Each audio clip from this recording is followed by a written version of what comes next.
Hi friends, అందరికీ నమస్కారం.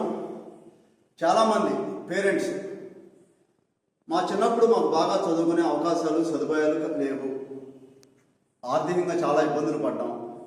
అందుచేత మా పిల్లల్ని మేము ఎన్ని కష్టాలు పడైనా సరే బాగా చదివించుకోవాలి, ఎంబీబీఎస్లు డాక్టర్లు చేయాలి, ఇంజనీర్లు చేయాలి, సాఫ్ట్వేర్ జాబులు సంపాదించాలి, మంచి గవర్నమెంట్ జాబులు సంపాదించాలని చెప్పి చదివిస్తున్నాను చాలా కష్టపడి. తప్పులేదు దాంట్లో.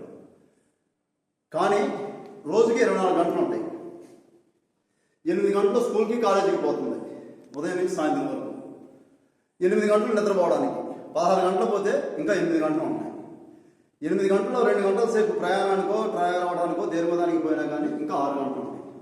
6 గంటల్లో 2 గంటలు కానీ 3 గంటలు కానీ ఎక్స్ట్రా వర్క్ చేసుకోవడానికో స్టడీ అవర్స్కో పోయినా కానీ ఇంకా 2 గంటలు మిగులుతాయి.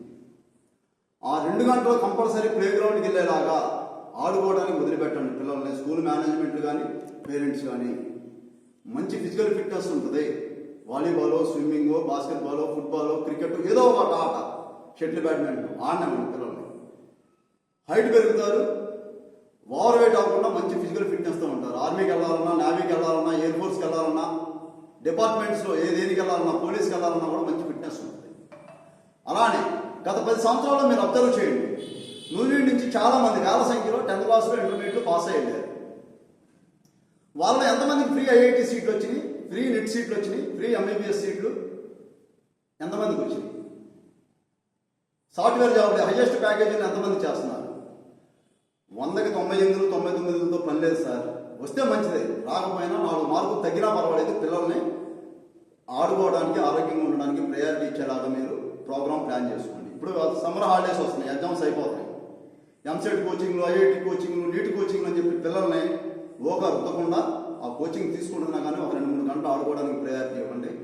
ఆరోగ్యంగా ఉంచడానికి ప్రయత్నం చేయండి. చదువు పేరుతో మోసపోవద్దు.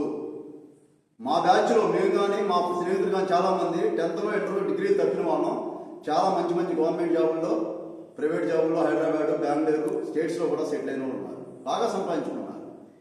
కొద్ది సంపాదన తగ్గినా, చదువు తగ్గినా ఆరోగ్యం అనేది ముఖ్యం. ఆరోగ్యానికి ప్రయారిటీ ఇవ్వండి. అర్థమవుతుందా?